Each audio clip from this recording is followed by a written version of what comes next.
اور جب اس نے اتھاہ گڑھے کو کھولا تو گڑھے میں سے ایک بڑی بھٹی کا سا دھواں اٹھا اور گڑھے کے دھوئیں کے باعث سے سورج اور ہوا تاریک ہو گئی، اور اس دھوئیں میں سے زمین پر ٹڈیاں نکل پڑیں اور انہیں زمین کے بچھوؤں کی سی طاقت دی گئی۔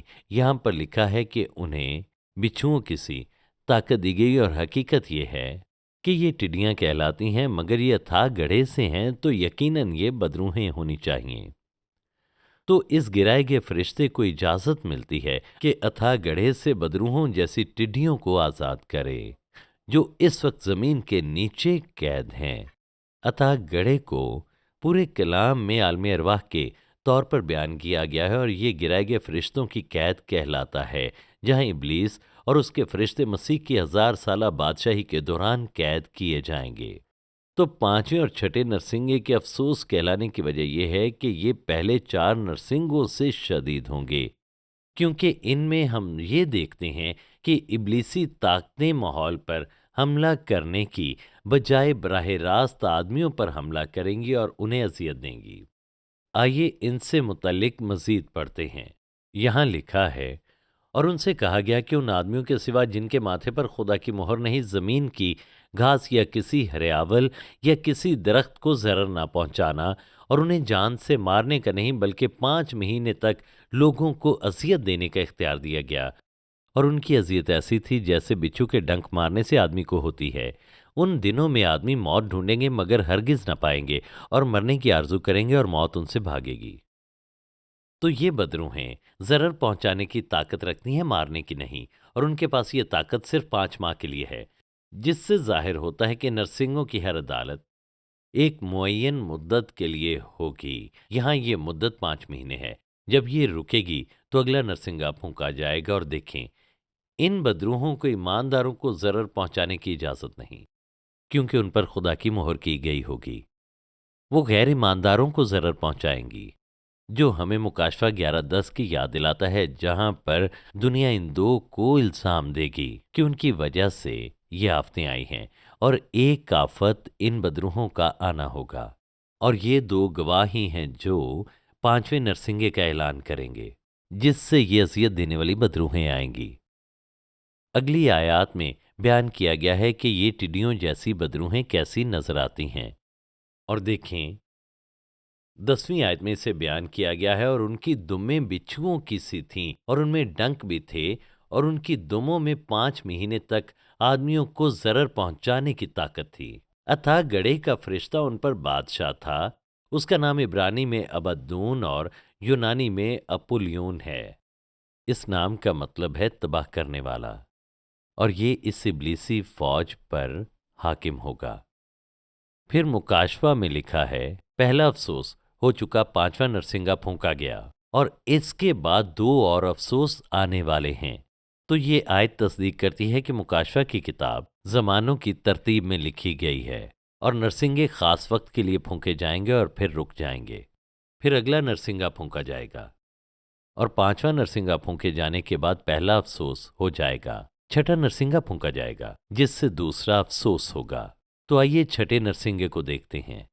اور جب چھٹے فرشتے نے نرسنگا پھونکا تو میں نے اس سنہری قربانگاہ کے سنگوں میں سے جو خدا کے سامنے ہے ایسی آواز سنی کہ اس چھٹے فرشتے سے جس کے پاس نرسنگا تھا کوئی کہہ رہا تھا کہ بڑے دریا یعنی فرات کے پاس جو 4 فرشتے بندھے ہوئے ہیں انہیں کھول دے۔ پس وہ چاروں فرشتے کھول دیے گئے جو خاص گھڑی اور دن اور مہینے اور برس کے لیے تہائی آدمیوں کو مار ڈالنے کو تیار کیے گئے تھے، اور فوجوں کے سوار شمار میں 20 کروڑ تھے۔ میں نے ان کا شمار سنا۔ تو یہ چھٹا نرسنگا 4 گرائے گئے فرشتوں کو رہا کرتا ہے، اور وہ ابلیسی فوج کی سربراہی کرتے ہیں جو شمار میں 20 کروڑ تھے، اور انہیں 1/3 آدمیوں کو مارنے کی اجازت تھی جو کہ کروڑوں میں ہوں گے۔ یہ کسی بھی پچھلی عدالت سے بہت برا ہوگا۔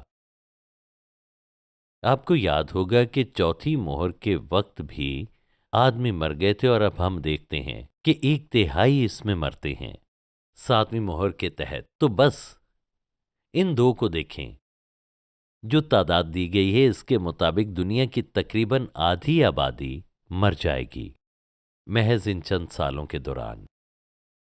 یہ لاکھوں لوگوں کے نہیں بلکہ کروڑوں لوگوں کے مرنے کی بات ہے، اور دنیا پر یہ مصیبت اتنی شدید ہوگی کہ دنیا نے پہلے ایسی کبھی نہ دیکھی ہوگی۔ مکاشفہ میں ان ابلیسی قوتوں کے متعلق مزید بتایا گیا ہے اور کیسے یہ لوگوں کو ماریں گے۔ 17ویں اور 18ویں آیت دیکھیں۔ اس وقت ہم دیکھتے ہیں کہ چھٹا نرسنگا مصیبتوں کے درمیان میں ختم ہوگا، جب دو گواہ مردوں میں سے زندہ ہوں گے اور آسمان پر اٹھائے جائیں گے، اور یروشلم میں بڑا بھونچال آئے گا، اور یہ مکاشفہ 11 میں مرقوم ہے۔ 12ویں سے 14ویں آیت دیکھیں۔ وہ آسمان پر چڑھ گئے اور ان کے دشمن انہیں دیکھ رہے تھے۔ پھر اسی وقت ایک بڑا بھونچال آ گیا اور شہر کا 10واں حصہ گر گیا، اور بھونچال سے 7,000 مرے اور باقی ڈر گئے، اور آسمان کے خدا کی تمجید کی۔ دوسرا افسوس ہو چکا، دیکھو تیسرا افسوس جلد ہونے والا ہے، یعنی 7واں نرسنگا پھونکا جانے والا ہے۔ تو اب دیکھیں کہ یہ کس طرح ہوتا ہے۔ چھٹا نرسنگا جب پھونکا جاتا ہے تو ہم دیکھتے ہیں کہ ان دو گواہوں کو آسمان پر اٹھایا جاتا ہے، اور جب انہیں آسمان پر اٹھایا جاتا ہے اور بھونچال آتا ہے تو یہ چھٹے نرسنگے کا اختتام ہوگا، اور پھر ہم دیکھتے ہیں کہ 7واں نرسنگا پھونکا جائے گا، اور اس کے فوراً بعد یہ پھونکا جائے گا، کیونکہ 15ویں آیت میں لکھا ہے پھر 7ویں فرشتے نے نرسنگا پھونکا۔ ہم یہاں 7ویں نرسنگے کے وقت کو دیکھتے ہیں۔ یہ مصیبتوں کا وقت ہوگا جب دو گواہ اٹھائے جائیں گے۔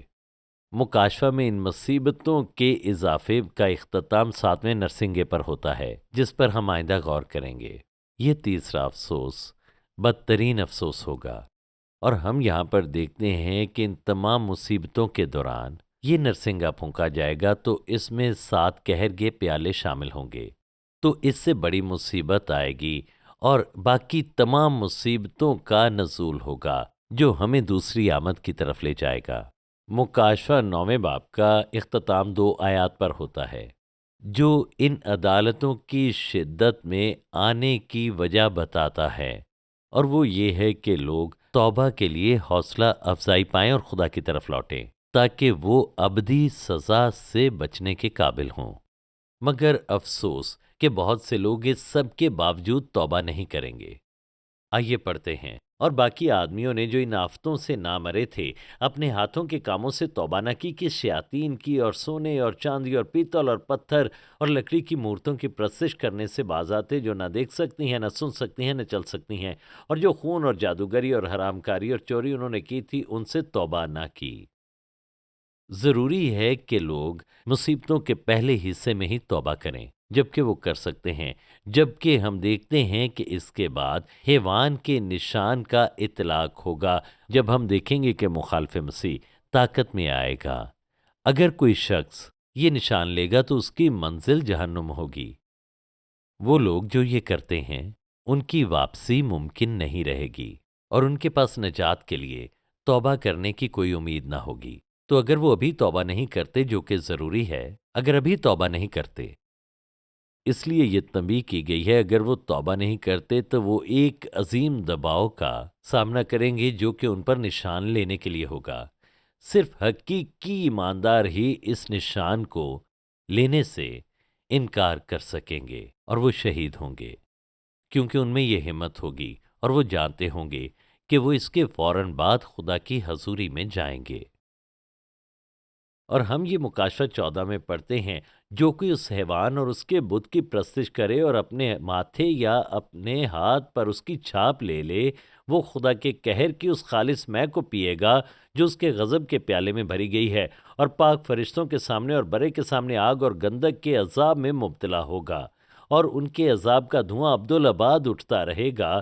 اور جو اس حیوان اور اس کے بت کی پرستش کرتے ہیں اور جو اس کے نام کی چھاپ لیتے ہیں، ان کو رات دن چین نہ ملے گا، یعنی جو بھی حیوان کی چھاپ لے گا۔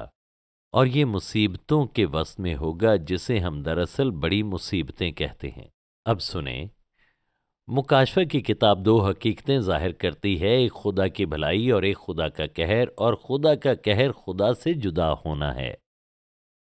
یعنی یہ تکلیف بڑی طویل ہوگی، لیکن وقت آئے گا جب یہ ختم ہوگی، اور اگر آپ خدا کی طرف نہ لوٹے تو بہت دیر ہو جائے گی۔